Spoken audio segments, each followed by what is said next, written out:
자, 그리스도인의 정체성 다음 주에는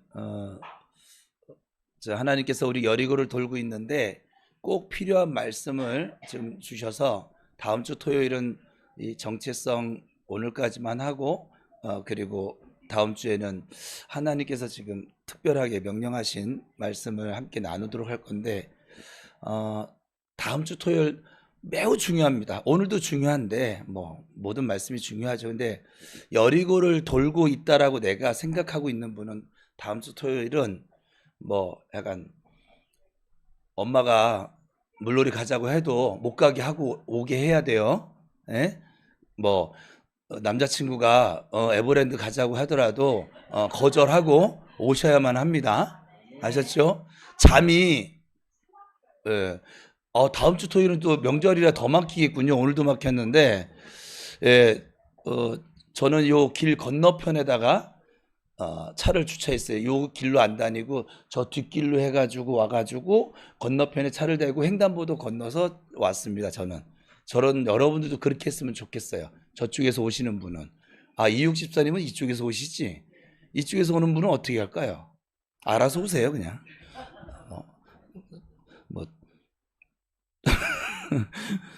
전철 타고 오시는 분은 명절이니까 막히죠.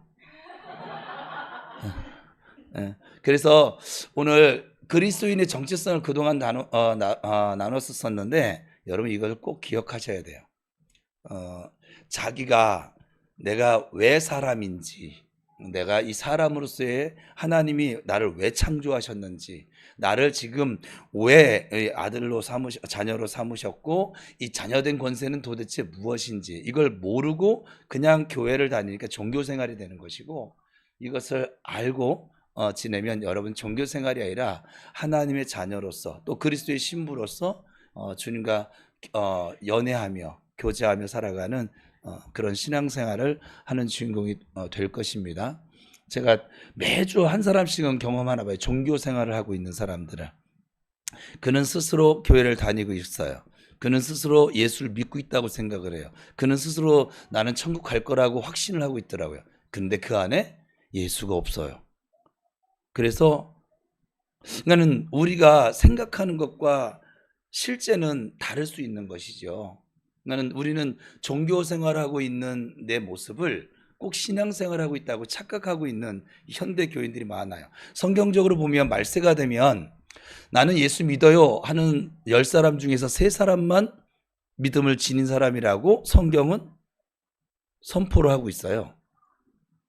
그것을 오늘날로 지금 적용시켜 보면 교회를 다니는 10명 중에 7명은 구원 얻는 믿음을 지니고 있지 못하고 조금 비바람 불면 그 믿음, 예수님을 부인하고 지금 이 땅의 것을 누리려고 도망갈 사람들이란 얘기가 돼요. 여러분들은 이렇게 정체성을 계속 얘기했는데 믿음 팔아먹고 믿음 놓치고 또 머리로 아는 것이 진짜 내 것인 것만, 여러분 머리로 아는 것과 내가 믿는 것은 다른 거예요. 아멘. 그래서 에베소서에서는 분명히 아는 것과 믿는 것에 하나가 될 때 그리스도의 장성한 분량이 이르도록 우리 믿음이 자란다라고 말씀하고 있거든요. 아멘. 여러분 꼭 여러분이 알고 있는 것이 내 삶 속에 믿음으로 역사되어질 수 있도록 좀 나를 좀 둬봐요. 좀 자꾸 내가 뭐를 운전하려고 하지 말고 하나님께 좀 둬보라고, 내가 아는 것만큼. 이렇게 말을 하면 또 못 알아듣는 분이 계시니까 여기까지 하고, 자, 그래서 오늘 어쨌거나 우선은 그리스도인의 정체성 마지막 시간으로 오늘 가지겠습니다. 그 다음 주에 하나님이 어떻게 하실런지 모르겠는데, 다음 주 토요 기도회 때 주시는 말씀은 우리가 여리고를 돌고 또 이 땅에 현실적으로 살아가는 일에 현실적인 문제를 하나님이 말씀하시는 것을 들을 거예요. 저도 지금 먼저 듣고 있으니까. 제가 지금 유사들하고 얘기 나누는데 여리고 도는데 누가 제일 힘들 것 같아요? 우리 교회에서. 핸드폰이 제일 힘들다고 하시네. 그죠? 목사가 제일 힘들어요. 왜냐면 맨 앞에서 그 따라오지 않는 백성들 바라보면서 이걸 끌고 가야 되니까는 어떨까요? 여리고 돌 때 여러분 모든 백성들이 잘 돌았을 것 같아요? 여러분 지금 잘 돌고 계세요? 어때요? 박씨, 이씨, 박씨, 이씨, 다 여기는 어떻게 이씨, 박씨로만 여기 있네? 최씨, 정씨. 예. 어때 여러분 여리고 잘 돌고 있어 이쪽 군단? 본인들이 스스로 대답을 해봐요. 나 엄청 잘 돌고 있어. 오라 그래, 까불라 그래. 내 안에 나여 버린 지가 난 기억도 안 나. 뭐 이러세요? 그럼 이쪽 분단은 어때요? 여러분들 여리고를 좀 잘 돌고 계신 것 같아요? 표정들이 이게 알 수가 없는 표정들을 지으셔서. 자, 오늘 말씀 제목은 어쨌거나 하나님의 상속자입니다. 자, 따라합시다. 나는 하나님의 상속자입니다. 이 상속자란 단어가 아주 중요한데 여러분이 잘 아는 단어로는 이제 자녀된 권세인데, 자, 하나님의 자녀는 자녀, 아들과 딸이 됐어요. 그 동시에 상속자가 됩니다. 상속자는 재산을 물려받는 사람, 그죠? 상속한다. 그러니까 하나님의 유업, 하나님이 가지고 있는 모든 것들을 받은 자이다. 그래서 우리 교회에서는 여러분들에게 이미 영광이 할 때 얘기했어요. 에베소 1장 3절에 나온 것처럼 모든 신령한 복을 성령과 함께 이미 우리에게 주셨다. 이것을 구약 성경 히브리어로 얘기하면 아쉬레다. 너에게는 이미 모든 복이 주어졌고 성령과 더불어 모든 은혜와 은사가 이미 주어져 있다. 다만 그 영에 있는 모든 것들을 우리 혼에, 우리 몸에 이걸 풀어야 되는데 그 푸는 열쇠가 믿음이다. 그 믿음은 지금 반복 교육하는 거예요. 지금 아무리 얘기해도 지금 그렇게 못하고 있는 사람도 있으니까. 그 믿음은 말씀으로 생겨지는 것이고, 그 말씀을 통해서 생겨진 믿음을 내 삶 속에서 풀어나가는 그 믿음의 역사를 일으키는 것은 기도이다. 그래서 신앙생활을 잘하는 거, 말씀생활, 기도생활 잘하는 거예요. 그 말씀과 기도로 우리 안에 성령의 능력이 나타나면 예수님의 제자의 삶이 나타나는데 어떤 삶이에요? 사랑하는 삶이에요. 이것이 더 깊어지면 원수까지도 사랑하고 핍박하는 자를 위해서 축복하는, 우리 축복하는 자라고 했잖아요. 그런 삶을 살아가요. 나한테 잘해주는 사람한테만 잘해주고 내가 별로 마음에 안 드는 사람한테는 이런 삶이 아니라, 그건 세상 사람들도 그렇게 하죠. 어때요? 여러분 세상 사람들보다 여러분이 나은 것 같아요? 여러분들의 사랑이? 어떤 것 같아요? 제가 지금 봉사 다니잖아요. 가서 좀 많이 깨달아요. 예수가 없는 사람이 있거든요. 근데 그들은 자기하고 전혀 상관이 없는 그들을 위해서 이 더운 여름날에 그렇게 봉사를 합니다. 아주, 그거 아세요? 거기 가면 전부 다 인상 쓸 것 같죠. 여러분 얼굴보다 더 환합니다. 땀을 그렇게 흘리면서도 아주 환하게. 제가 가면 요즘은 이제 저도 공식 명칭 목사님이 됐는데 대표님이 막 그렇게 부르니까, 근데 굉장히 밝습니다. 거기 땀 그냥 막 손수건으로 계속 연시 닦아야 되고, 저는 속옷이 다 젖어서 꼭 옷을 이제 한번 갔다 오면 갈아입고 지금 여기 서 있는 건데, 그런데도 불구하고 다 웃습니다. 오늘은 딴 데서 와가지고 막 불을 지펴가지고 막 살치살 소고기로 막 스테이크를 막 썰어서 어르신들 섬긴다고, 원두커피 막 그 자리에서 바리스타가 와가지고 막 어우 맛있던데요. 그러면서도 이들의 얼굴이, 그들이 나중에 사진을 찍는데 그 데리고 온 대표가 그러더라고요. 거기 대표 말고 데리고 온 대표, 봉사하는 대표가 와가지고 그 직원들을 데리고 왔거든요. 얘들아, 우리 억지로 온 거 아니다. 누가 시켜서 온 거 아니다. 그냥 웃으란 얘기죠.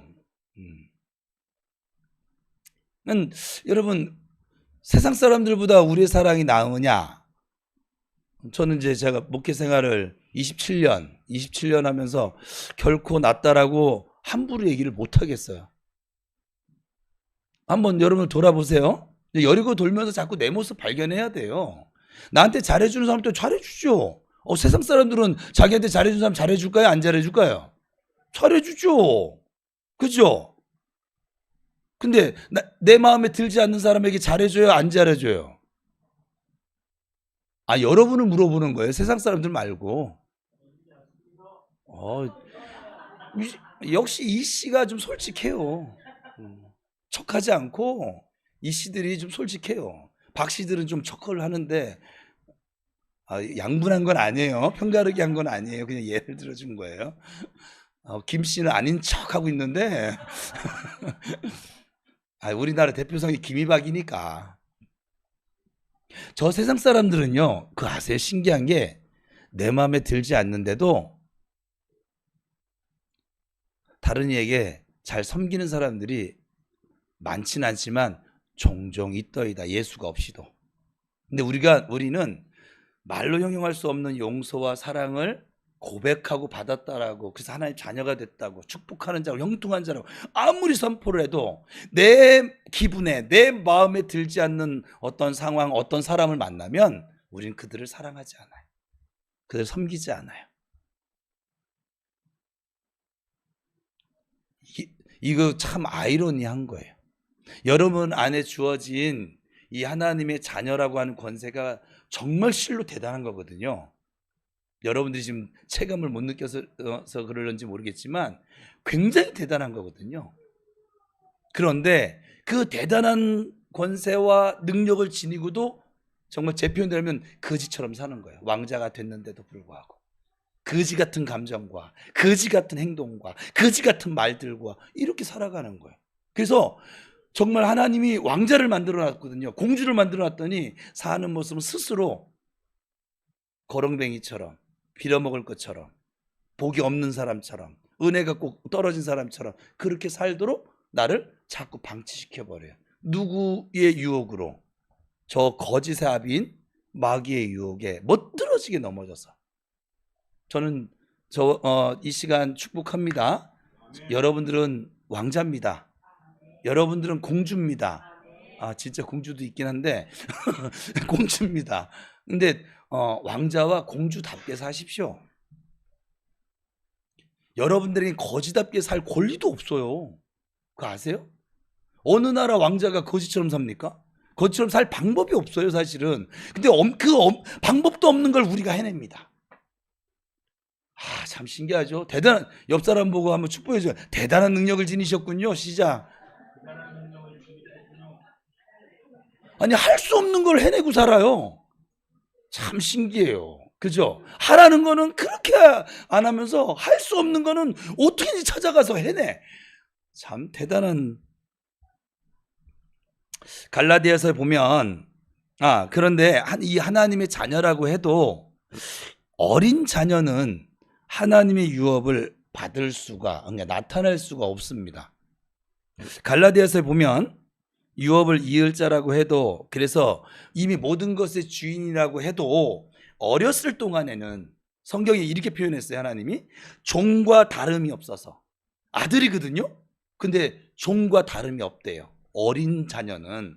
그래서 유업을 받지 못한다. 저는 이것을 우리식으로 얘기하면 유업을 누릴 수가 없다. 그렇게 말씀하고 있습니다. 갈라디아서 오늘 본문 4장 1절에서 2절인데 같이 읽습니다. 시작.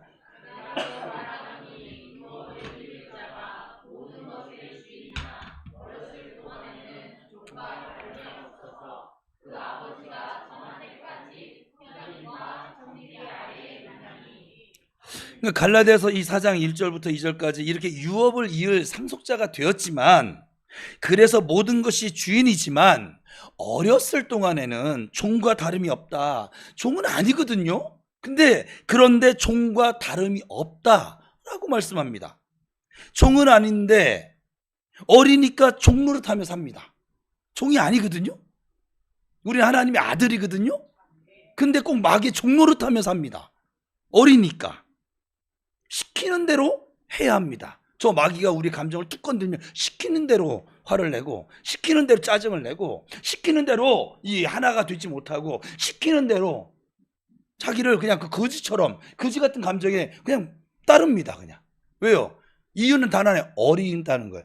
내가 지금 우리 교회가 광야 생활을 예전에 제가 강의할 때 뭐가 있어요? 이제 6월절을 지나서 응애하고 영적으로 보면 태어난 이 어린아이가 이 광야 생활을 통해서 하나님 뭐로? 어른으로 성장시키기를 원하신다고 분명히 말씀을 드렸어요. 이 광야 생활이 어른으로 성장시키는, 우리는 이제 이미 가나안을 넘어갔어요. 요단강을 건너갔어요. 그러면 어른이 돼 있어야 되는데 우리가 지금 그렇게 살지 못하고 있다라고 하면 내가 아직도 영적으로 아이의 때를 벗지 못했구나. 내 착각, 내가 아는 것이 내 믿음인 것 마냥 착각을 해서 그런 것이지, 내가 삶으로 살아내는 것이, 우리 집에 있으니까 꼭 은열이 같구나. 시온이 여기 이 자리에 있어서 시온이 같구나. 제가 대견했어요. 오늘 교회를 오려고 하는데 시온이 엄마가 뭐 해가 못 가게 했나 보죠. 그때 우리 시온이가, 엄마 왜 교회 가야지? 예배하러 가야지? 왜 안 가? 그래가지고 오셨대요. 어른보다 낫잖아요, 그럴 때? 에? 어디 물놀이를 가? 와야지. 그러니까 내일 오기만 해봐, 아주 그냥. 그래서 그러니까 자녀라서 앞으로 유업을 이을 자이긴 하지만 아직은 어리기 때문에 어린 자녀에게는 그 유업을 줄 수가 없다, 이 말이에요. 어린 자녀는 그래서 지금 성경상으로 하나님의 말씀상으로는 유업을 받지 못하는 상태. 그러니까 우리에게 모든 신령한 복이 이미 주어져 있거든요, 유업으로. 근데 이걸 누릴 수 없는 상태인 거예요. 내 이 어린아이와 같은 감정, 생각, 이 마귀의 순간순간 막 치고 들어오면 거기에 그냥 종노릇하는 이 습관들 때문에 이 복과 은혜를 풀어나갈 수가 없는 거예요. 지금 그 얘기를 하는 거예요. 그래서 유업을 받으려면 성장해야만 합니다. 아들이 되어야만 합니다. 헬라어로 보면 이 하나님의 자녀라고 하는 단어를 여러 가지를 구분해서 사용을 하거든요. 그래서 갈라디아 4장 1절에 나온 이 어린 자녀는 헬라어로 네피오스예요. 이 네피오스라고 하는 단어가 참 저는 아주 그냥 마음에 들지 않는 단어이긴 한데, 어린 자녀를 말합니다. 자녀인데 어린 자녀예요. 이 어린 자녀는 자녀인데 종처럼 살아요. 그래서 아버지의 유업을 성경에 받을 수 없다라고 표현했는데 저의 해석이라고 하면 누릴 수가 없는 상태예요. 그런데 누가 네피오스인가? 3절에 나와 있어요. 3절 같이 읽습니다. 시작.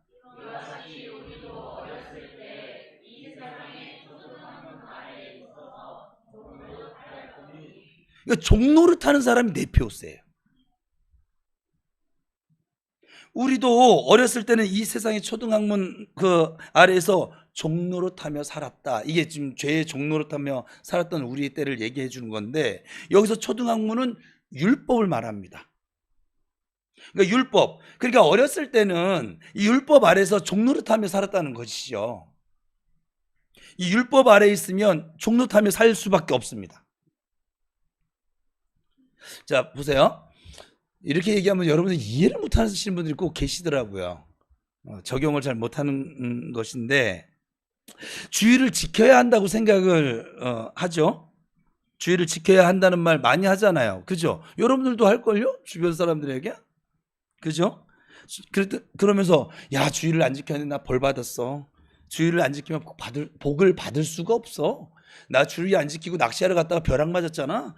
부터 시작해서 무슨 안 좋은 일이 생기고 또 어려운 일이 생기고 또 힘든 일이 많고, 그러면 기도를 내가 요즘 안 했더니 기도를 안 해서 그렇다라고 막 생각을 하게 만들고, 그리고 기도 안 하면 마치 막 벌 받을 것 같고, 엄마를 모시고 수영장 가면 이렇게 막 야단 맞을 것 같고, 막 기도 많이 해야 복을 받을 것 같고, 이렇게 막, 이게 지금 제가 설명한 게 뭐냐면 원리를 생각해야 돼. 항상 벌벌 떨면서 두려움이 동기가 돼서 하는 기도, 두려움이 동기가 돼서 참여하는 예배, 두려움이 내가 이렇게 하지 않으면 꼭 벌 받을 것 같고, 이렇게 하지 않으면 못 받을 것 같고, 무슨 말 이해되세요? 이렇게 신앙생활을 하는 거. 그것이 네피오스예요. 우리 애들이 엄마 아빠 말을 그래도 들으려고 한다면 왜 들으려고 할까요? 아빠가 너무 멋있게 잘생겼어. 우리 엄마가 너무 미스코리에 뺨쳐. 난 그래서 엄마 아빠 말을 무조건 들어줄 거야. 이런 애가 있어요? 엄마 아빠 말을 안 들으면 일단 매가 와요. 두 번째 잔소리가 와요. 세 번째 용돈이 안 생겨져요. 자전거가 안 생겨지고 핸드폰이 안 되어지고. 그래서 이 아이들이 엄마 아빠 말을 따르는 이유는 부모님들이요, 착각하지 마세요. 속지 마세요. 여러분들이 용돈 안 주는 순간 애들은 여러분들에게 짜증을 낼 거예요. 아주 벌써 우리 집 애들부터 착각을 하고 있어요 지금. 이건 꼭 그와 같은 거죠. 하나님을 믿는데, 신앙생활을 하는데, 기도하러 오는데, 우리 교회는 매일 전도하니까 전도하러 오는데, 찬양단에 서는데, 사역하러 오는데, 친교하러 오는데, 이것이 정말 사랑하는 마음, 하나님의 마음, 섬김의 마음, 헌신의 마음으로 그렇게 하는 것이 아니라, 하나님이 너무 사랑스럽고 하나님께 감사하고, 이것이 아니라 오늘 빠지면 목사님한테 또 한 소리 들을 것 같아. 내가 안 가면 다른 사람들이 어떻게 생각할까? 이게 네피오스라고요. 하나님은 우리 중심을 본다 그랬잖아요. 그 동기가, 우리가 막 열심히 1시간씩 기도하고 갔어요. 하나님 나중에 너 뭐 때문에 그렇게 기도하냐? 기도해야 될 것 같아서요. 기도를 안 하면 내가 불안해서요. 이것도 마찬가지 네피오스예요. 나의 만족을 채우기 위해서 하는 기도. 그것이 아니라 하나님과, 여러분들은 커피숍에 사랑하는 사람하고 만날 때 무슨 마음으로 만나세요? 네, 그와 같이 있는 것이, 함께하는 것이 즐거운 마음으로, 하나님과 함께하는 것이 즐거운 마음으로 예배의 자리 나오고, 기도의 자리 나오고, 그리고 성경을 읽고. 성경을 안 읽으면 또 목사님 또 잔소리할 것 같고, 해가 온갖 구실을 붙여서 읽는 사람, 네피오스입니다. 저는 여러분이 성경 안 읽는다고 정죄하지 않아요. 여러분이 기도에 빠진다고 정죄하지 않아요. 아프도 할 마음이 없어요. 우리 교회 지금 주일 예배 빠진 사람한테 제가 전화를 해서 그 주에 당장 전화를 해서 집사님 왜 빠졌어요? 이런 적이 한 번도 없어요. 저 아예 전화도 안 해요. 지복 자기가 걷어쳤지 뭐. 저는 그런 배짱은 있어요. 여기 안 오면 지가 손해지 내가 손해는 아니잖아. 쟤 지라고 해서 그렇구나. 자기가 손해지 내가 손해는 아니잖아. 안 그래요? 전 우리 애들에게도 그러거든요. 집에서 삐졌어요. 애들이 좀 삐진 척을 가끔가다 해요. 삐지잖아요? 전 내버려 둬요. 삐져서 밥을 안 먹는데, 그러면 와서 밥 먹어라 애달지 않아요. 집사람 보고도 그렇게 하지 말라고 그래요. 내버려 두라고 그래요. 그러면 누구 손해예요? 밥 먹어야 될 시간에 밥을 안 먹으면 지 손해지 뭐. 자기 손해지. 기도해야 될 시간에 기도하지 않은 자기 손해지. 목사 손해 없어요. 결국 시간이 어느 정도 지나서 깨달으면은 어때요? 자기 몸만 축났지, 자기 마음만 고생시켰지, 자기 육체만 마음 불편하고 육체 고생시켰지. 그렇지 않은가요? 저희 집에서는 삐지는 것이 전혀 통용되지 않습니다. 근데 제가 그랬더니 교회에서도 마찬가지, 성도들이 삐졌어. 저에게 이게 통용되지 않아요. 열심히 삐지세요. 저는 상관이 없어요. 전 삐지면 삐진 대로 둘 거예요 그냥. 왜냐하면 삐진 사람을 제가 목회하면서 달래러 몇 번을 갔는데, 한 번 달래줬더니 그 다음에 또 삐져요. 그러면 또 달래줘야 되잖아. 또 삐져요. 그거 아세요? 삐지는 사람만 삐져요. 이건 쓸데없는 에너지를 쓸데없이 낭비를 시키는구나. 왜? 그가 스스로 자립하도록 만들어야 되는데 그 자립할 수 있는 그 길을 내가 막아버리는 꼴이 되어졌구나. 여러분 집에 돌아가셔서 우리 목사님이 그러셨어. 삐지면 냅두래. 너 삐졌니? 나 냅둔다. 네가 알아서 돌아와. 밥 먹기 싫어? 먹지 마. 네가 배고프지 내가 배고프니? 난 배고파서 먹을랍니다. 더 맛있게 드세요. 그냥 막 그땐 고기 구워 막 향기 막 그리고 라면 끓여 막 해가 막 그래서 밥을 안 먹고는 못 견디게 만드시든지 막 예? 이해되셨죠? 자꾸 달래주지 마요. 그런 거는 삐진 건 달래주지 마세요. 막 열심히 가다가 넘어진 거는 위로를 하고 격려를 하고 달래줘야 되는데 그냥 자기 감정 못 다스려서 삐진 건 내버려 두세요. 그냥 언제까지 그 애기짓을 할 건데 너 언제까지 애기짓 할 건데 라고 안 했어요. 네피오스는 꼭 그런 사람, 무언가 두려워서 내 유익을 위해서 움직이는 사람, 어린아이, 종노릇하는 사람. 그래서 이 네피오스 종노릇하는 자들을 종에서 자유케 하시려고 아들로서 살게 하시려고 예수님이 이 땅에 오신 거예요. 율법 아래 나게 하신 것은 예수님을 율법 아래 있는 자들을 속량 구속하시기 위해서 그리고 율법 아래 살고 있는 우리에게 아들의 자녀의 명분을 주시기 위해서 그렇게 하셨다라고 지금 말씀하고 있는 것이죠. 그러니까 예수님이 육신을 입고 오셔서 율법 아래 나오셔서 율법을 아주 완벽하게 지키셨습니다. 율법을 완벽하게 지키시고 율법을 완벽하게 지키신 예수님께서 십자가에서 우리가 당해야 할 율법의 저주를 다 받으셨어요. 율법의 저주로부터 우리를 속량하셨어요. 값을 다 지불하시고 우리를 율법의 저주로부터 속량을 하셨는데 이것은 우리에게 아들의 명분을 주시기 위해서야 라고 지금 오늘 본문이 말씀하고 있는 거예요. 여기서 명분이라고 하는 것은 영어로 justification인데 정당성이에요. 즉 아들로서 살 수 있는, 아들이 될 수 있는 정당한 근거를 마련해 주시는 거예요. 그러니까 예수님께서 값을 완벽하게 치르심으로 우리에게 아들이 될 수 있는, 자녀가 될 수 있는, 딸이 될 수 있는 정당한 근거를 주셨다는 거예요. 이게 얼마나 중요한 얘기냐면, 그래서 우리가 아들의 명분을 받은 것에 대해서 법적으로 조금도 하자가 없어요. 그래서 로마서 8장에서 뭐라고 하나님 말씀하셨냐면, 저 마귀가 우리를 송사할 수 있느냐, 마귀뿐만 아니라 어느 누구도 나를 송사할 수 있느냐, 나를 고소할 수 있느냐, 고발할 수 있느냐, 죄에 대해서 없다는 거예요. 이것을 마귀도 알고 있어요. 그래서 마귀도 이 부분만큼은 건드릴 수가 없어요. 여러분 감정을 건드리지, 여러분의 이 죄 문제 가지고 건드리면 여러분들은 거기에 속으면 바본 거예요. 진짜 왕자인데 거지처럼 사는 거예요. 똑똑한 척하면서 멍청하게 사는 거예요. 되게 잘난 것 같은데 됐다 못나게 사는 거예요. 그렇기 때문에 우리가 예수님께서 값을 치르심으로 말미암아 아들이라고 하는 명분, 이 법적인 자격을 받았다는 것을 확실하게 아셔야만 합니다. 제가 사역을 할 때 그래서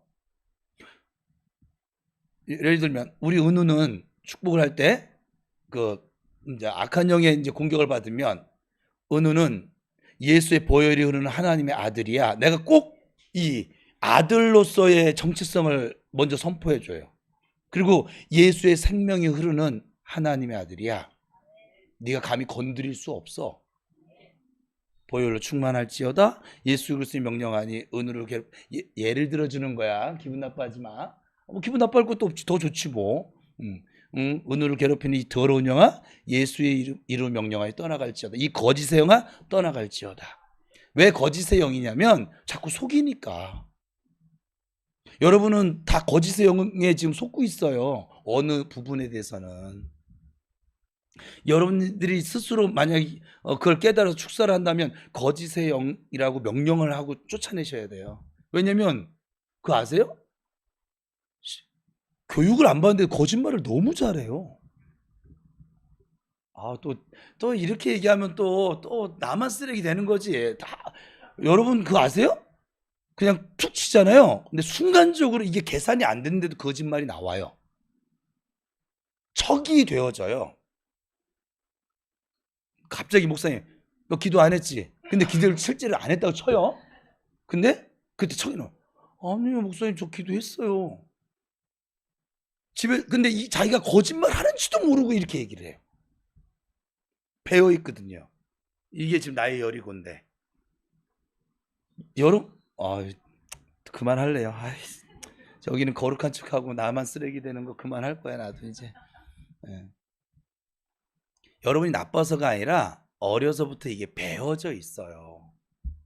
마귀가 그 정도로 여러분을 속이면서 지금 여태까지 여러분을 이렇게 종로를 시키며 살아왔다고요.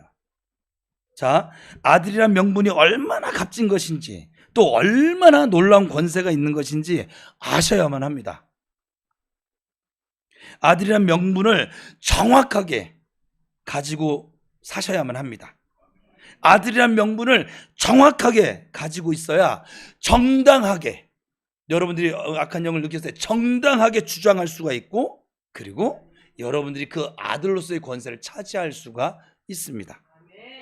그리고 그 다음에는 내가 아들로서, 상속자로서 무엇을 상속을 받았는지, 내가 받은 상속 유업에 대해서 관심을 가지시고 철저하게 여러분 삶을 찾아내세요. 이걸 우리 교회에서 풀어놓아 다니게 하세요. 푸세요. 내가 받은 아들이라는 권세, 이 아들에게 이미 주어진 상속, 그 유업이 무엇인지 알고 관심을 갖고 철저하게 찾아내고 주장하고 내 것으로 취해서 나의 삶에 나타내게 하는 일에 열심을 내셔야만 합니다. 아들이라는 명분을 받았는데 예수님께서 값을 치르시고 우리에게 아들이라고 하는 명분을 주셨고, 그래서 이 아들이라는 명분, 놀라운 권세를 받았는데 내가 아들이 됐다는 것도 모르고 여전히 종으로 살고 있거나, 혹은 아들로서 이미 받은 상속 유업이 있다는 것도 모르면, 그래서 명분만 가지고 있다면, 예수님께서 값을 치르시고 우리에게 주신 이 명분이, 이 자녀로서, 아들로서 이 명분이 아무 쓸모가 없는 것이 되는 거죠. 나 때문에. 이 말이 더 깊이 나가면 예수님이 십자가에 죽으심이 나 때문에 헛되게 되어진다는 거예요. 나는 땅 문서, 건물 문서 다 가진 주인이거든요. 예수님이 십자가에 죽으심으로. 근데 마치 다른 사람들이 막 들어와서 막 주인 행세하면서 내 안에 살고 있는 것과 똑같은 거. 이치로 따지면 땅 문서, 건물 문서 딱 내밀고 내가 주인이야, 내 안에 예수님이 주인이야, 이 명분을 딱 내밀고 너 불법으로 들어와서 주인 행세하고 있는 이 마귀 새끼야, 꺼져! 우리는 안 왔는데 꺼져. 이렇게 딱 아들로서의 그 명분 문서 내미세요. 십자가의 문서 내미세요. 십자가의 보혈 내미세요. 예수의 이름에 그 문서 내미세요. 꺼져. 넌 여기 불법 잡은 거야. 다 내쫓아 버리셔야 합니다. 예를 들어서 상속 유업 가운데 치유도 있죠. 건강도 있습니다. 여러분, 예수님께서 채찍에 맞는 값을 치르셨어요. 그리고 우리에게 나음, 건강, 치유라고 하는 유업을 주셨습니다. 이미 명분이 아주 명확해요. 치유는 내 것입니다. 질병은 불법이에요. 질병을 내쫓는 것이 너무나도 마땅한 일이에요. 법적으로 전혀 하자가 없습니다. 나가라고 하면 이 질병은 나가야만 합니다. 주인이 나가라는데 월세 사는 것이, 아니 월세를 좀 올리세요. 그냥 2배로. 그래서 나가라고, 내가 나가라고 선포를 하셔야만 합니다. 그래서 축사는 선포하는 거예요. 내가 쫓아내야 하고 내 땅을 내가 다시 찾아야만 합니다. 하나님께서 나에게 주신 이 놀라운 아들이라고 하는 명분, 아들이라고 하는 이 권세를 알고 제대로 사용하며 사셔야만 합니다. 안 쓰면, 이 아들이라는 명분을 안 쓰잖아요. 자녀라는 권세를 안 쓰잖아요. 그러면 없는 것과 똑같습니다. 질병의 종로로 타며 살게 되는 것이지요. 치유뿐만이 아니죠. 형통, 또 인간관계, 마귀로부터의 자유함, 지혜, 권세, 영광, 승리, 하여간 이 모든 것들을 이미 우리는 다 받았습니다. 언젠가 받을 것이 아니라 이미 상속 유업으로 다 받았고 이미 내 것입니다. 여러분 안에 거하고 있어요. 나에게 마땅히 주장할 수 있는 권리, 아들의 명분이 있습니다. 여러분 이 권세가 얼마나 대단한 건지 아세요? 아버지가 제게 주신 거 저 좀 쓰면서 살기. 기도원 원장님 84세 은퇴하신 여자 목사님은 아버지 주머니 좀 여세요. 뭐 이런 데잖아요. 사실 그분 그 말 때문에 내가 더 담대해졌어요. 맞아. 난 이미 내게 주어진 건데 왜 나는 이걸 누리며 살지 못할까? 왜 맨날 막 없는 거, 맨날 부족한 가운데서 빚쟁이가 올까 두려운 마음으로 왜 이렇게 예수를 믿어야 돼? 여러분에게 마땅히 주장할 수 있는 권리, 아들의 명분이 이미 있습니다. 뭔가 열심히 내가 기도를 해서 받아내야 하는 것이 아니에요. 이미 은혜로 이미 다 받았습니다. 나는 상속자 아들이고 나에게는 이미 이 복과 은혜의 권리가 있습니다. 그래서 우리가 상속자 아들인 것을 확신할 수 있도록, 확증할 수 있도록 하나님께서 아예 뭐라고 했냐면 하나님을 아빠, 아버지로 부르게 하셨습니다. 갈라디아서 4장 6절이에요. 같이 읽어봅시다. 시작.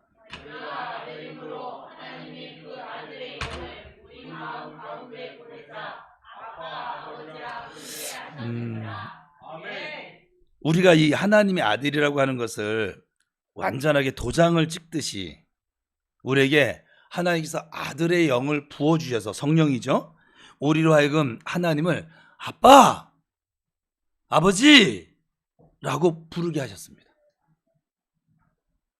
우리가 하나님을 아빠, 아버지라고 부르고 있다는 것이 바로 우리가 하나님의 아들이라고 하는 확실한 증거가 됩니다. 이웃집 아저씨 보고 우리가 아빠 이렇게 부르지 않는 것처럼 하나님이 내 아빠예요. 내가 하나님의 아들이 되었다는 증거예요. 이렇게 부르고 있다는 것 자체가.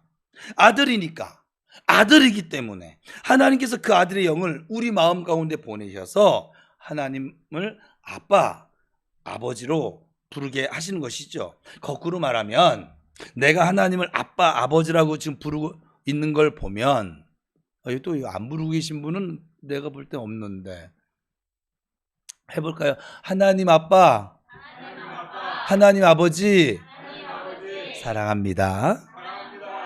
감사합니다. 네. 봐요. 시키지 않는데 막 나오잖아요. 사랑합니다, 감사합니다. 아버지니까. 그죠? 내 마음에 이미 하나님의 아들의 영인 성령이 들어온 것이죠. 하나님의 아들의 영이 내 안에 들어왔다면 나는 하나님의 아들 맞습니다. 그래서 하나님을 아빠라고 부르고 있다는 것은 내가 하나님의 아들, 상속자인 아들이라는 것이 확실합니다. 아들이니까, 상속자 아들이니까 아빠라고 부를 수 있는 것입니다. 여기서 아들이라고 하는 것은 헬라어로 휘어스예요. 이거는 어렵지는 않아서 제가 헬라어를 얘기하지 말라고 했는데 유순명 선교사님이 근데 이렇게 설명을 해줘야지. 아까 네피오스하고 휘어스하고는 다른 거예요. 자, 휘어스는 한번 읽어볼까요? 성숙한 아들, 장성한 아들. 이 아들이란 단어 속에는 장성한 아들, 상속자 아들, 이제는 하나님의 모든 것을 유업으로 이어받을 아들, 그 포함되어져 있습니다.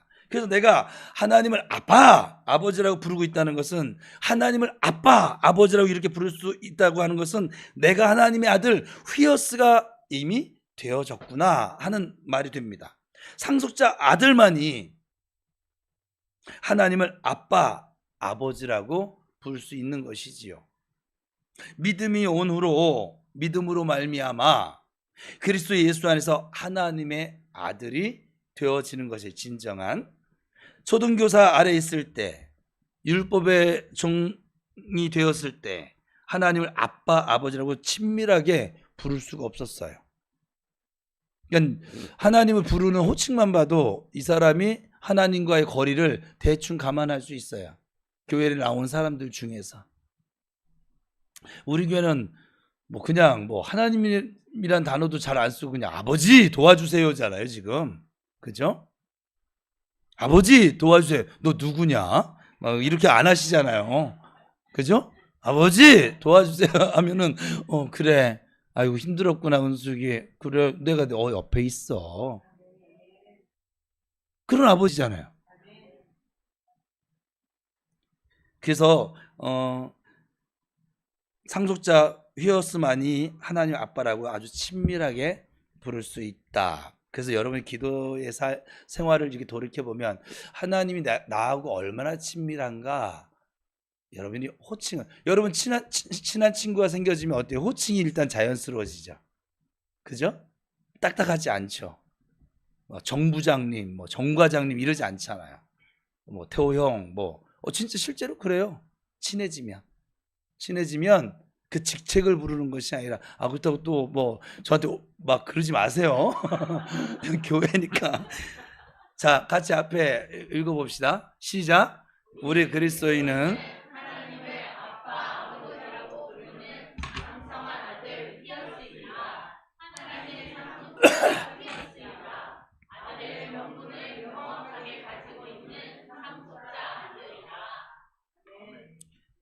여러분 꼭 기억하시기 바랍니다. 그래서 우리는 하나님을 아빠라고 부를 수 있는 것입니다. 하나님을 아빠라고 이렇게 부를 수 있는 건 정말 여러분이 이제 못 느껴서 그런데 대단한 일입니다. 사실 하나님을 아버지, 아빠라고 부를 수 있다는 것은 뭐 정말 놀라운 일인데 여러분 그냥 상상을 해보세요. 대통령을 우리나라 대통령은 뭐 워낙 권한이 없으니까 이게 뭐 그러니까 대통령을 아빠라고 부르는 것도 만약 그렇게 되어질 수 있다면 엄청나게 큰 권세가 주어지겠죠. 여러분들은 우리나라 대통령보다도 돈 많은 사람을 좋아하니까 이재용 씨를 아빠라고 부르게 된다. 우리 은우는 당장 가지 않을까요? 왜 용돈의 이제 레벨이 달라져요. 예? 아빠가 주는 그 몇만 원, 그건 거기는 그냥 천만 원 단위, 뭐 억 단위가 그분들은 1,000만 원이 껌값이라고 하니까 아빠한테 껌값은 아니야. 보세요. 그 대단한 권세를 지닌 사람을 내가 아빠라고 양아들이 되든 뭐가 되든 아빠라고 부를 수 있게 되어졌다. 대단한 그 순간 권세가 주어집니다. 비서들이 따라 붙고요. 경호원이 따라 붙고요. 차가 따라오고요. 아주 최고급 세단으로 달라지는 거예요. 그죠? 그러니까 하나님을 아빠라고 부를 수 있다는 건 얼마나 대단한 것입니까? 우리가 하나님을 그냥 자연스럽게 아빠, 아버지라고 부르잖아요. 우리 교회는 아버지 도와주세요. 그 습관처럼 나와지지 않으세요? 뭐 어떤 순간이 되면? 아직도 습관이 안 되신 분은 안 하는 거예요. 그분은 아직도 네피오스처럼 살고 있는지도 모르겠어요. 이렇게 하는 것은 내 안에 하나님의 아들의 영이 들어와 있기 때문에 그렇습니다. 인간적인 생각으로는 하나님을 아빠라고 부를 수가 없습니다. 아들의 영을 받았기 때문에 아버지라고 부를 수 있는 것이고 하나님께서 하나님을 아버지라고 부르도록 하시는 것입니다. 그래서 우리가 아빠 하고 이게 부를 때마다 하나님은 그래 넌 내 아들이야. 너는 내가 기뻐하는 나의 상속자 아들이야. 하시면서 기뻐하시고 자랑스러워 하시는 것이지요. 그래서 내가 하나님을 아빠라고 부를 때마다 나는 하나님의 상속자 아들이야. 이렇게 나는 하나님의 아들 상속자야 하면서 좀 상속자답게 좀 당당하십시오. 기도 좀 못하면 어때요 좀? 좀 얼굴 좀 시커매면 어때요? 난 정말 당당합니다 저는. 여러분 생각하는 것보다 진짜 당당해요. 전 자유인이에요. 네? 나이 먹어가면 어때요? 괜찮아요. 옆에 있는 은우나 우리 어르신이나 다 같아요. 하나님 볼 때 다 잠깐이에요. 잠깐 보이다가 없어질 안개 같은 인생이에요. 서운해하지 않아요. 금방 지나가요. 저는요, 제가 이 나이가 먹을 거란 걸 상상도 못하고 살아왔어요. 저는 지금도 20대에 지금 머물러져 있는데 그냥 30년이 훅 지나갔어요. 결혼한 게 정말 엊그제 생생하거든요. 사실 생생합니다. 다른 건 다 잊어버리는데 결혼한 건 생생한데 벌써 우리가 결혼한 지 30, 이제 은혼식을 해야 될 우리 이 시기를 만났어요. 금방입니다. 금방, 에휴, 그렇게 살아요. 그렇게 될 거라고. 내가 싫든 좋든. 그래서 이렇게 나는 하나님의 아들 상속자이면서 당당하게 살아가시길 바랍니다. 갈라디아서 4장 7절 우리 이제 암송 말씀인데 암송 말씀이니까 자꾸 읽어야죠. 암송을 끝까지 안 하시는 분들 계신데 그전 냅두잖아요. 암송 안 한다고 뭐라고 안 하잖아요. 스티커 붙이는 게 저는 율법으로 저는 여러분들 시키고 싶은 마음이 없어요. 여러분들이 유익하니까 저는 권면하는 것이고 그걸 감사함으로 순종하는 자는 그 말씀이 복이 될 것이고 능력이 될 것이고 뭐 꼭 저거 해야 돼. 그는 평생 그렇게 살 거야 아마.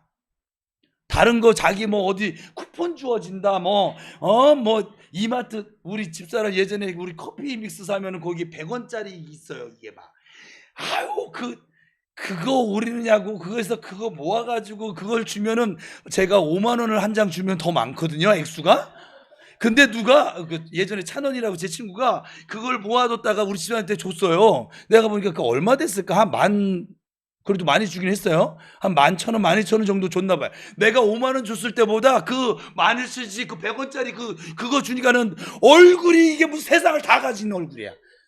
내가 그때 깨달았어요. 의미 없구나. 참 사람이 멍청하게 사는구나. 가치를 보는 게 아니라 참 신기한 거예요. 사람이란 이 존재가 아주 이상해요. 제 눈으로 볼 때 너무 이상한 거예요. 이 행동들이 어떻게 이럴 수가 있지? 응? 자, 암송 말씀이에요. 자꾸 읽으세요. 저는 지금도 저 말씀을 암송하지 않아요. 여러분이 와서 옆에서 저 밥 먹는데 하잖아요. 근데 여러분 하면은 저게 그대로 이 문장으로 쫙 제 앞에 떠요. 읽으면 돼요. 전 여러분들에게 외우라고 한 적이 없어요. 사실은 암송 말씀이라고 했지 외우라고 한 적이 없어요. 많이 읽으세요. 제가 늘 제시하는 거 몇 번 20번 정도 읽으면요 그냥 저게 내가 암송을 안 했는데 나와요.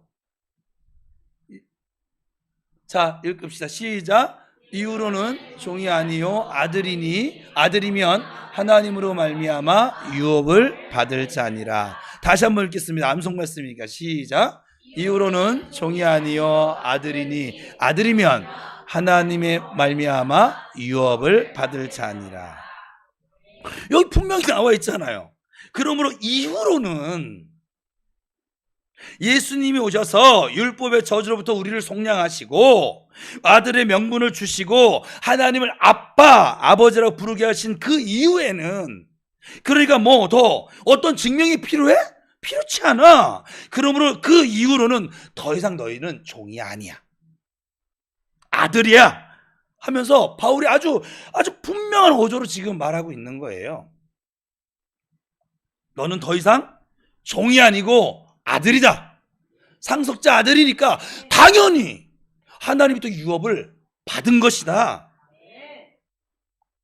개역개정에 보면 이 유업을 받을 자니라 하면서 미래형처럼 번역이 되어져 있거든요.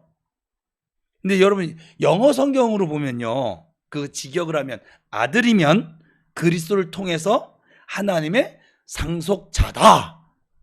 상속자가 될 것이다. 유업을 받을 것이다. 이것이 아니라 이미 상속자다.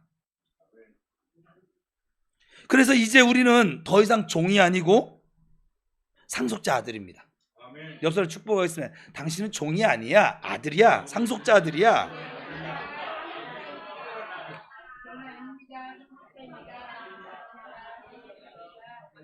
그러니까 예수님께서 우리에게 아들이라는 명분을 주셨고 그래서 우리는 마땅히 하나님의 유업을 받는 하나님의 상속자 아들입니다. 여러분 이 설명 잘 돼. 우리가 무언가를 해서 무언가를 열심히 해서 받아내야 하는 것이 아니에요. 우리 집 아이들이 있는데 이 아이들이 무언가를 막 열심히 해야 밥을 얻어먹습니까? 무언가를 막 잘해내야지 옷이 생기고, 무언가를 막 잘해야지 자전거가 생기고, 무언가를 막 해야지만 이 아이들이 뭐 생존할 수 있나요? 그렇지 않아요. 이 아이들은 얼마나 뻔뻔스러운 줄 아세요? 지들은 엄마 아빠 말을 안 들어요. 기억도 안 해요. 그러면서 지들이 필요한 거 있으면 아빠, 우리 막내 우리 은열이 금방 야단 맞았어. 하여간 10분도 채 지나지 않았는데 아빠 이거 사주시면 안 돼요? 정말 내가 막 가슴 막. 근데 제가 그럴 때마다 속으로 뭐라고 하냐면, 그래 네가 내 아들이니까 그러고 있지. 내가 이웃집 자식이 나한테 와서 이럴 수 있겠니? 그리고 이런다 한들 내가 받아 주겠니? 뻔뻔스럽기가요 정말 진짜 그지 없습니다. 제가 그래서 여러분 하나님 앞에 나갈 때 어떻게 나가랬어요? 뻔뻔스럽게 왜? 우리는 뭐니까? 상속자 아들 휘었으니까 뻔뻔스럽게 나오세요. 뻔뻔스럽게 나가세요. 여러분이 언제는 죄 안 졌습니까? 그래서 여러분, 예수님이 우리의 죄를 사했다는 것은 무슨 의미냐면, 우리가 과거에 지은 죄 용서 받았죠? 그 죄 기억하지 마세요. 죄에 얽매이지 마세요. 그러면 지금 죄를 지은 거 용서 받았어요? 안 받았어요? 받았어요. 그 죄에 얽매이지 마세요. 앞으로 여러분 죄를 지을 거예요. 제가 예언할게요. 죄를 지을 거예요. 그 죄는 용서 받았어요? 안 받았어요?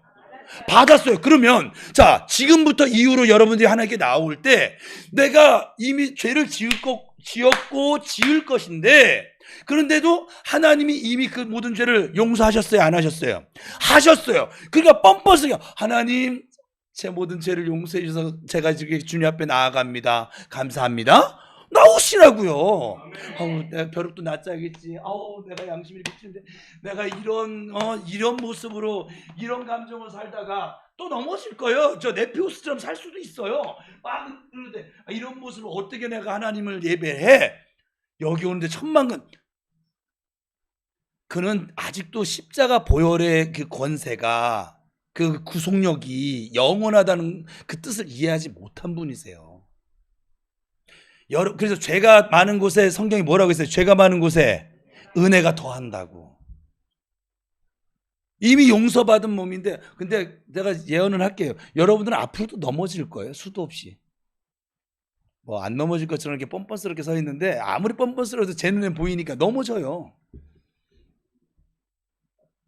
넘어지는 나한테 기준을 두지 말고, 넘어진 나를 여전히 넌 내 아들이야 손잡아 일으키시면서, 내가 아무리 너의 죄를 찾으려고 해도 너 지금 이 지은 죄 내가 이미 2000년 전에 이미 다 덮어버렸고 동의서에서 뭔 것처럼 나 기억도 하지 않아. 난 너를 보면 죄를 찾을 수가 없어. 왜냐하면 예수 그리스도가 흘린 그 피로 너의 모든 죄가 덮여졌기 때문에 그래. 내 눈엔 보이지 않아. 그래서 넌 내 앞에서는 의인이야. 벼룩도 낯짝이지. 아버지 그래도 이거는 아닌 것 같아요. 저는 아버지 앞에 나갈 수가 없어요. 그냥 저를 그냥 내치세요. 그냥 저 혼자 봐주세요. 오랜만에 합시다. 등신, 상등신처럼. 우리는 그가 양심 있는 것처럼 보여요. 양심 있는 게 아니라 믿음이 없는 거예요.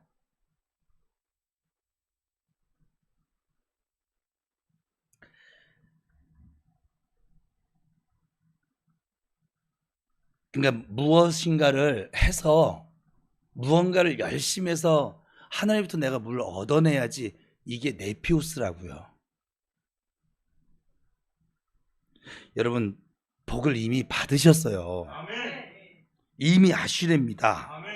상속을 이미 받으셨어요. 하나님의 은혜로 이미 상속자가 되셨습니다. 하나님의 은혜를 믿어서 상속자가 되어진 거예요. 행위로 된 게 아니에요. 우리가 노력해서 얻은 게 아니에요. 은혜로, 믿음으로 상속자가 되어졌다고요. 휘어스가 되어졌다고요. 이미 상속자이고 이미 다 받았습니다. 아들이 됐는데 더 이상 종노릇할 필요가 있어요, 없어요? 없어요. 우리는 당당하게 언제나 주님 안에서 믿음으로 상속자 아들로서 살아가야 될 줄로 믿습니다.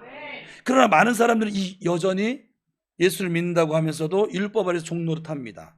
육신의 영역을 쳐다보면서 뭔가 좀 부족하다고, 뭐가 필요하고, 그래서 하나님 좀 함께 해주세요. 여러분, 옆 사람에게 축복하겠습니다. 하나님은 이미 너와 함께하고 계셔. 시작.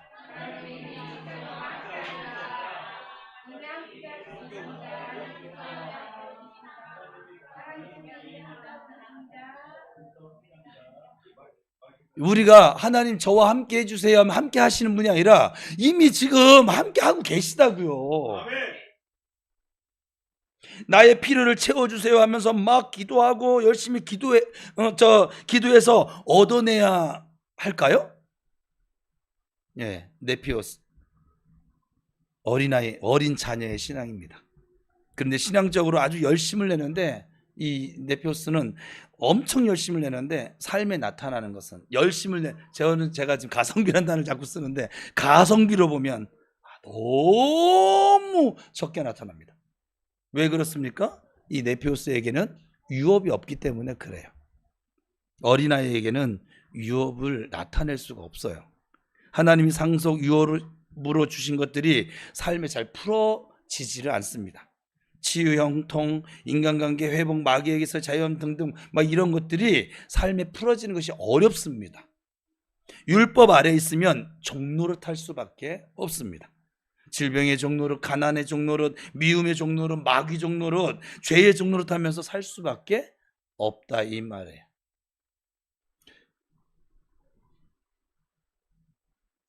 우리 은열이한테 물어봤어요.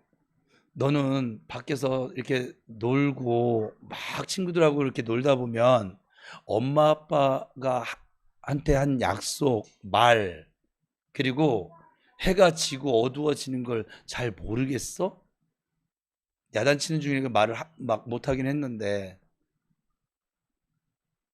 아니 너의 생각을 듣고 싶어. 정말 궁금했거든요. 저 아이 입에서 나온 말이에요. 놀다 보면 생각이 안 나요.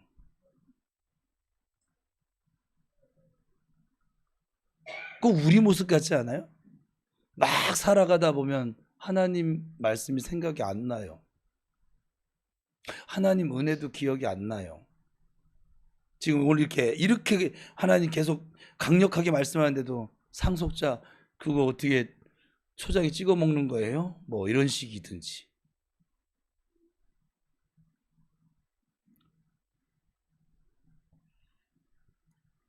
그래서 여러분 이제 어린아이의 일을 버리셔야만 합니다. 내가 어렸을 때는 말하는 것이 어린아이와 같고 깨닫는 것이 어린아이와 같고 생각하는 것이 어린아이와 같다가 장성한 사람 휘어스가 되어서는 이제 어린아이의 일을 버렸노라. 장성한 사람이 됐습니다. 우리가 예수 그리스도의 속량 사역으로 우리가 장성한 사람 이미 휘어스 아들이 되었습니다. 장성한 사람 상속자 아들이 되었으니까 이제 어린아이의 일을 버려야 하는 건 너무나도 마땅한 것입니다. 어린아이의 일이 무엇입니까? 율법적으로 접근하는 거예요. 무언가를 해서 얻어내려고 하는 거예요. 복을 받으려고 하는, 여러분 복을 흘려보내는 사람들이에요. 이미 복이 주어졌기 때문에 복을 받기 위해서 살지 마세요. 복을 나타내고 흘려보내고 이어주게 하고 그렇게 하나님 부르셨다고 말씀하셨잖아요. 이거 자꾸 어린아이의 일인 거예요. 좀 나한테 관심 가져줘. 좀 나 삐졌어. 나 좀 봐줘. 어린아이의 일이에요. 목사님 제발 좀 저한테 좀 관심 가져주세요. 어린아이의 일이라고요. 집사님 나 지금 화났거든? 나 건들지 마. 어린아이의 일이라고요. 여러분들 휘어스예요. 왜 근데 네피오스처럼 살고 있습니까? 여러분이 지금 그렇다는 것이 아니라 그런 모습이 나타나면 과감히 던져버리셔야 돼요. 나는 상속자 아들이야. 나는 하나님의 자녀야. 외치세요. 여러분의 혼과 몸에 명령하세요. 나는 이미 하나님의 자녀가 되는 권세가 있고 이미 나는 아시레야. 나는 복 받기 위해서 하는 게 아니라 복을 나타내고 흘려보내기 위해서 하는 사람이야. 나는 형통한 사람이야. 내가 가는 곳마다 그것이 형통해질 것이고 복을 받게 될 것이고 하나님이 함께 하시는 역사가 나타날 거야. 언제까지 맨날 삐진 마음으로 그렇게 될 거냐고요. 그게 아니죠. 이 어린아이의 일을 버립시다. 이미 다 받았다는 거 아셔야만 합니다. 오직 하나님의 은혜로 다 받았다는 것을 아셔야만 합니다. 그래서 당당하게, 자, 같이 외칩시다. 시작. 당당하게 외쳐야 돼요. 시작. 나는 상속자 아들이다.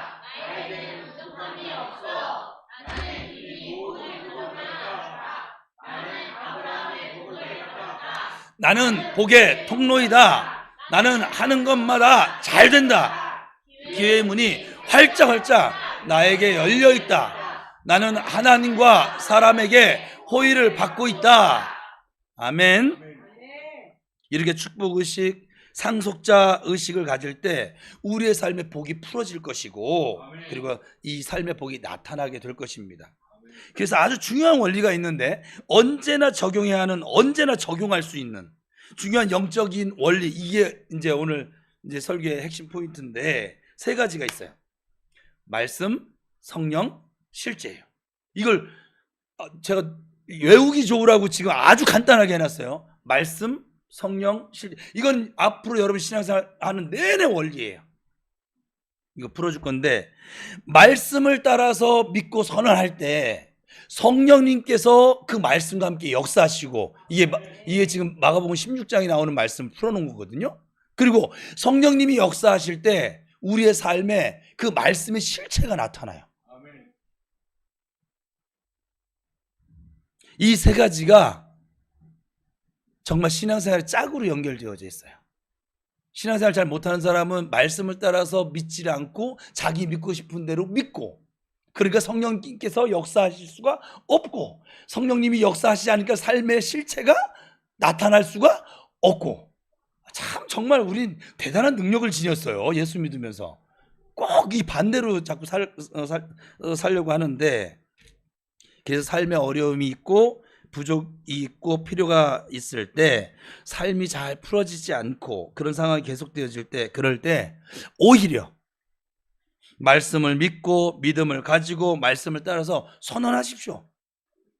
그럴 때 성령님께서 역사하실 것이고 삶의 환경의 변화가 나타나게 되어져 있습니다. 예를 들어서 직장에 지원을 했어요. 그런데 그 직장이 나를 거절했어. 내가 열심히, 이제 전제는 이거예요. 열심히 준비하고 또 실력도 있어. 그런데 그 직장이 나를 거절했어. 그때 우리는 낙심하거나 좌절하거나 낭망할 필요가 전혀 없습니다. 왜냐? 나는 복덩어리이기 때문에 그 직장이 나를 거절했어? 그 직장이 손해예요. 이게 뭐 거만 떨라는 게 아니라 그게 사실이니까. 내가 그 직장에 들어가면 그 직장은 나로 말미암아 복을 받을 건데, 나를 거절했으니 그 직장은 복을 거절한 거예요. 나를 거절한 게 아니라. 그렇죠? 그 직장이 실수한 거예요.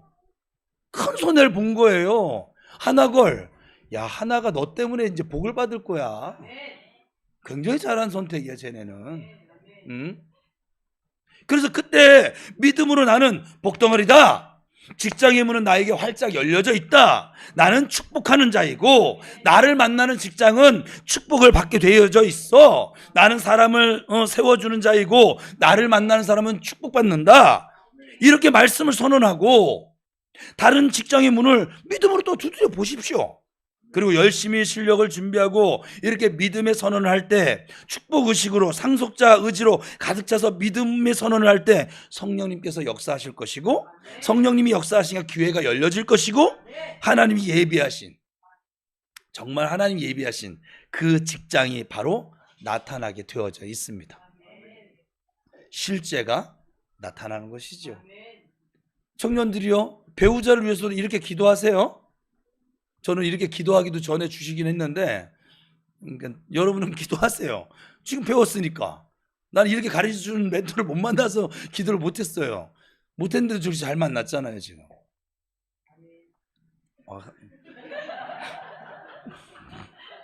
나중에 박은수 집사님만 커피를 따로 사줘. 이렇게 말씀을 따라서 믿음으로 늘 축복의식, 공급의식을 갖는 것입니다. 여러분, 하나님의 상속자답게 당당하십시오. 축복을 의식하고 축복을 선언하십시오. 그럴 때 성령님 역사하시고 삶의 실체가 여러분의 삶 속에 나타나게 될 줄로 믿습니다. 우리는 아브라함의 자손입니다. 내가 어디를 가든 그곳이 축복입니다. 내가 만난 사람들에게 신성한 영향력이 임할 것입니다. 내가 어떤 집에 들어가면 그 집에 구원이 임할 것이고, 내가 어떤 직장에 들어가면 그 직장은 나로 말미암아 축복이 나타날 거예요. 우리는 하나님의 상속자 아들입니다. 자, 이제 말씀 고백하겠습니다. 시작. 나는 하나님의 아들입니다. 나는 하나님의 상속자입니다. 자, 오늘 말씀인데 갈라디아서 4장 4절 5절 그리고 7절 이어서 성경이에요. 성경을 읽겠습니다. 시작. 때가 참에 하나님 율법 아래에 나게 하신 것은 율법 아래에 있는 자들을 속량하시고 우리로 아들의 명분을 얻게 하려 하심이라. 그러므로 내가 이후로는 종이 아니요 아들이니 아들이면 하나님으로 말미암아 유업을 받을 자니라. 다시 한번 읽겠습니다. 말씀 고백 시작. 때가 참에 하나님이 그 아들을 보내사 여자에게 나게 하시고 율법 아래에 나게 하신 것은 율법 아래에 있는 자들을 속량하시고 우리로 아들의 명분을 얻게 하려 하심이라. 그러므로 내가 이후로는 종이 아니요 아들이니 아들이면 하나님으로 말미암아 유업을 받을 자니라. 그러므로 내가 이후로는 종이 아니요 아들이니 아들이면 하나님으로 말미암아 유업을 받을 자니라. 내가 공개적으로 같이 20번을 읽혀볼까요? 그럼 다 암송할 건데, 암송 안 하더라도 줄줄 나올 건데. 자, 이어서 이제 우리 믿음의 선포를 하겠습니다. 시작. 나는 내가 누구인지 압니다. 나는 하나님의 아들의 명분을 가지고 있습니다. 예수님이 나에게 아들의 명분을 주시려고 율법의 저주를 당하시고 값을 치르셨습니다. 나는 법적으로 완벽한 하나님의 아들입니다. 나는 하나님의 상속 유업을 받았습니다. 나는 하늘에 속한 모든 신령한 복을 받았습니다. 나는 축복의식, 공급의식으로 충만합니다. 나에게는 부족함이 없습니다. 하늘과 땅과 세계 가운데 사는 모든 사람의 주이신 하나님을 찬양합니다. 아버지의 복되심과 위대하심과 능력과 은혜와 사랑을 경배합니다. 참되시고 유일한 하나님 아버지께서 하시는 일은 완벽하고 아버지께서 하시는 방식은 정당합니다. 저를 하나님의 아들의 영광스러운 자유로 데려오심에 감사를 드립니다. 하나님의 상속자로 넘치는 복받은 자로 그리스도 안에 있는 유업을 널리 선포하겠습니다. 구원과 번영과 평안과 의를 널리 선포하겠습니다. 내 삶에 있는 하나님의 복을 널리 알리겠습니다. 하나님의 복을 받았으며 복의 통로입니다. 나는 어디를 가든 복을 가져갑니다. 내가 손대는 것마다 복이 됩니다. 나를 만나는 모든 사람이 복을 받습니다. 아멘. 자, 우리 옆사람 축복하겠습니다. 당신은 복덩어리야. 시작.